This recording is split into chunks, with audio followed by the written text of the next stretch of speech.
মা তুমি কোথায় নিয়ে আসলে? কিছুক্ষণ পরেই বুঝতে পারবি।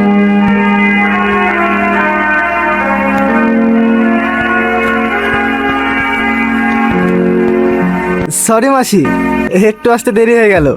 ভালো আছো তো? হ্যাঁ ভালো আছি। এবার তো মার্কেটে আগুন লেগে যাবে। কি আপনি আমার গায়ে হাত দিচ্ছেন? এ তো বিশাল ঝাঁজ রে। এই চল।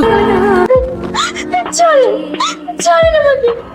মা তুমি এই বদমাইশের কাছে আমাকে বিক্রি করে দিলে? আরে পাগলি তাহলে কাঁদছো কেন? যাকে নিয়ে যা। আমি তো তোমার মেয়ের মতো, কি করে পাচ্ছ একটা গুন্ডার হাতে আমাকে তুলে দিতে? এই কেউ পালানোর চেষ্টা করবি না, ভদ্রভাবে মেয়েদের হাতটা ছেড়ে দে।